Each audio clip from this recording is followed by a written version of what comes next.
Krishna lockup death కేసులో CI నాగరాజును ఇవాళ SIT అధికారులు కస్టడీలోకి తీసుకున్నారు. ఇవాళ నుంచి ఈ నెల 10వ తేదీ వరకు సిఐ నాగరాజును ప్రశ్నించబోతున్నారు. ఉదయం 10 గంటల నుంచి సాయంత్రం 5 గంటల వరకు సిట్ అధికారులు సిఐ నాగరాజును విచారించనున్నారు. అయితే కస్టడీ సమయంలో విచారణను వీడియో ఆడియో రికార్డ్స్ చేయాలంటూ కోర్టు అధికారులను ఆదేశించింది. దీంతో సిఐ నాగరాజు విచారణను వీడియో ఆడియో రికార్డ్స్ చేయబోతున్నారు సిట్ అధికారులు.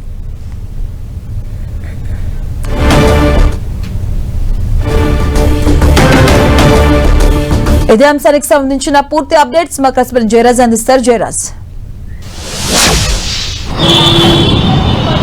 మాధవి, సాయికృష్ణ లాకప్ డెత్ కేసులో రిమాండ్ ఖైదీగా ఉన్నటువంటి మాజీ సిఐ నాగరాజును ఈ రోజు నుంచి 8 రోజుల పాటు రాజమండ్రి సెంట్రల్ జైల్లో సిట్ అధికారులు విచారించబోతా ఉన్నారు.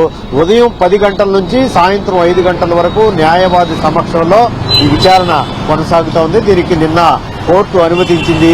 12 రోజుల పాటు నాగరాజును విచారించాలి, పోలీసు కస్టడీ కావాలని న్యాయస్థానాన్ని అభ్యర్థించినటువంటి సిట్కి మొత్తం 8 రోజుల పాటు ఆయన కస్టడీకి ఇస్తూ నిన్న ఆదేశాలు జారీ అయ్యాయి. ఈ రోజు ఉదయం 10 గంటల నుంచి సాయంత్రం 5 గంటల వరకు కూడా ఆయన్ని న్యాయవాది సమక్షంలో విచారించాలి, ఆడియో వీడియో రికార్డు చేయాలని చెప్పేసి న్యాయస్థానం ఆదేశాలు జారీ చేసింది. దీంతో ఈ రోజు విచారణ ప్రారంభం కాబోతా ఉంది. మొత్తం మీద చూస్తే సాయికృష్ణ లాకప్ డెత్ కేసులో అనేక రకాలైనటువంటి అనుమానాలు ఉన్నాయి. నాగరాజుని అరెస్ట్ చేసిన సమయంలో ఆయన దగ్గర నుంచి పూర్తి సమాచారం రాలేదు. ఆయనతో పాటు మిగతా వారిని కూడా అరెస్ట్ చేసి వారి నుంచి కూడా సమాధానం రాలేదు. దీంట్లో కీలక పాత్ర పోషించింది కృష్ణలంక సిఐగా ఉన్నటువంటి నాగరాజు. ఆ సమయంలో కీలక పాత్ర పోషించారు. సాయికృష్ణ లాకప్ డెత్ గాని, అదేవిధంగా సాయికృష్ణ మృతదేహం గాని, అదేవిధంగా సీసీ ఫుటేజ్ గాని, వీటికి సంబంధించి అనేక రకాలైనటువంటి సమాచారాన్ని సేకరించాల్సి ఉన్నటువంటి నేపథ్యంలో నాగరాజుని పోలీసు కస్టడీకి ఇవ్వాలని చెప్పేసి న్యాయస్థానాన్ని అభ్యర్థించింది సిట్. దీంతో నిన్న వాదనలన్నీ కూడా ముగిసిన తర్వాత 8 రోజుల పాటు నాగరాజుని పోలీసు కస్టడీకి ఇస్తూ కొన్ని ఆంక్షలు కూడా ఇచ్చేసి పరిమితమైనటువంటి సమయాన్ని నిర్దేశించడం, అదేవిధంగా న్యాయవాది సమక్షంలో విచారించడం, విచారణ సమయంలో జరిగేటటువంటి అన్ని పరిణామాలను కూడా ఆడియో వీడియో రికార్డింగ్ చేసి న్యాయస్థానానికి సమర్పించాలనేటువంటి ఆదేశాలు జారీ అయినటువంటి పరిస్థితి. మొత్తం మీద చూస్తే ఈ కేసు ఇంకా చాలా అంశాలు, చాలా ప్రశ్నలకు సమాధానాలు రావాల్సి ఉంది. సాయికృష్ణ లాకప్ డెత్ అయి ఉంటే మృతదేహాన్ని ఏం చేశారు, తల్లి ఆరోపిస్తున్నట్టు మృతదేహాన్ని ఖననం చేశారు అనేటటువంటి అంశానికి సంబంధించి నిర్ధారణ కావాల్సి ఉంది. అదేవిధంగా సీసీ ఫుటేజ్ దాదాపు మే 1వ తేదీ నుంచి జూన్ 1వ తేదీ వరకు కృష్ణలంక పోలీస్ స్టేషన్ లో ఉండాల్సినటువంటి సీసీ ఫుటేజ్ ఏ విధంగా ఎందుకు మాయం చేశారు, దాన్ని మాయం చేయాల్సినంత అవసరం ఎందుకు వచ్చింది, అదే కాకుండా కృష్ణలంక పోలీస్ స్టేషన్ దగ్గర నుంచి కృష్ణలంక శ్మశాన వాటికి మధ్యలో ఉన్నటువంటి అటు ఆర్టీసీ బస్టాండ్ దగ్గర గాని సీసీటీవీ ఫుటేజ్ కి సంబంధించి గాని, అదేవిధంగా శ్మశాన వాటికలో ఉన్నటువంటి సీసీటీవీ కెమెరాలు పనిచేయకపోవడం గాని, వీటన్నిటిలో కృష్ణలంక పోలీస్ పాత్ర ఎంతవరకు ఉంది, అదేవిధంగా కృష్ణలంక సీఏగా పనిచేసిన నాగరాజు పాత్ర ఎంతవరకు ఉందనే దిశగా వీటన్నిటిని కూడా విచారించాల్సి ఉంది.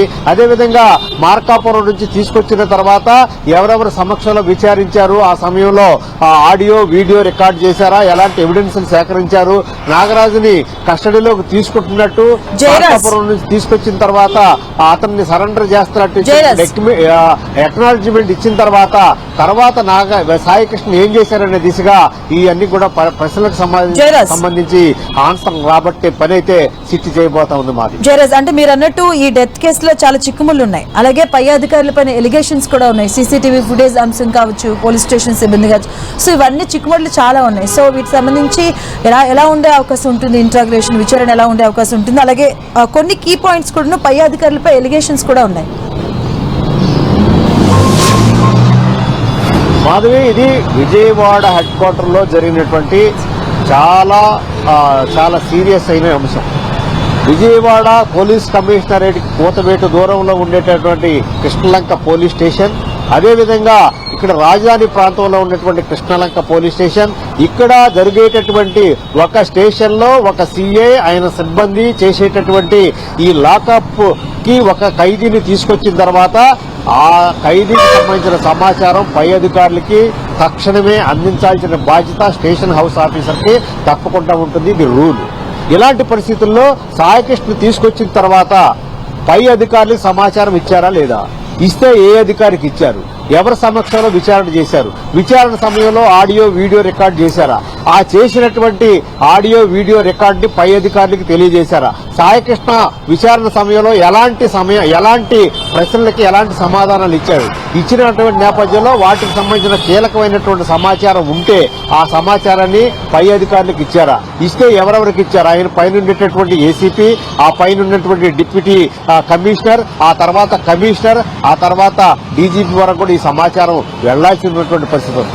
అసలు సాయికృష్ణని స్టేషన్ లో 15 రోజుల పాటు బంధించి అక్కడ ఆయన్ని చిత్రహింసలు పెట్టారు, తనకి ఆ విషయం అంతా చూశానని చెప్పేసి కన్న తల్లి ఇచ్చిన ఫిర్యాదు నేపథ్యంలో ఫిర్యాదులో ఉన్నటువంటి అంశాలు చాలా కీలకమైన అంశాలు ఉన్నాయి.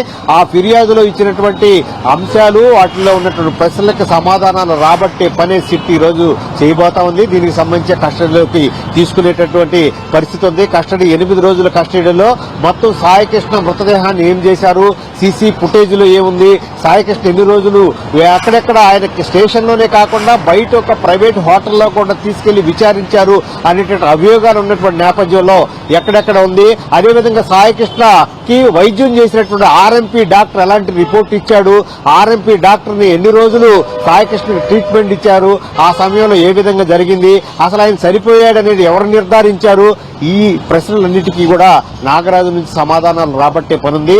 దీంతో పాటు స్టేషన్ లో జరిగేటటువంటి ఒక ల్యాకప్ డెత్ జరిగితే అది డీజీపీ వరకు, హోమ్ మినిస్టర్ వరకు, ప్రభుత్వం వరకు దృష్టికి తీసుకెళ్లాల్సినటువంటి చాలా సీరియస్ సంఘటనని మసిపూసి మారేడుకాయ చేయాలనేటటువంటి అంశం కూడా దీంట్లో వెల్లడవుతున్నటువంటి నేపథ్యంలో అనేక రకాలైన ప్రశ్నలు, దీంట్లో ఏ ఉన్నతాధికారికి సమాధానం ఇచ్చారు, ఏ ఉన్నతాధికారి ఏమన్నారు, తదితర అంశాలన్నీ కూడా ఈ రోజు ఈ 8 రోజుల విచారణలో నాగరాజు నుంచి రాబట్టేటటువంటి సమాధానం రాబట్టే పని శిక్ష చేయబోతోంది. దీంతో పాటు అనేక రకాల ప్రతిపక్షం నుంచి కూడా అనేక రకాలైన ఆరోపణలు వస్తున్నటువంటి నేపథ్యంలో అసలు సీసీటీవీ ఫుటేజ్ స్టేషన్ లో మిస్ అయితే ఆ తర్వాత దీన్ని వేరే చోట నుంచి కూడా తీసుకునే అవకాశం ఉన్నప్పుడు కూడా ఎందుకు తీసుకోవట్లేదు అనేటటువంటి అంశం గురించి కూడా ఈ రోజు చర్చ జరుగుతోంది. మొత్తం మీద చూస్తే 8 రోజుల పాటు నాగరాజును విచారిస్తే అనేక కీలకమైనటువంటి ప్రశ్నలకు సమాధానాలు వచ్చేటువంటి అవకాశం ఉంది. Right, thank you Jayaraj.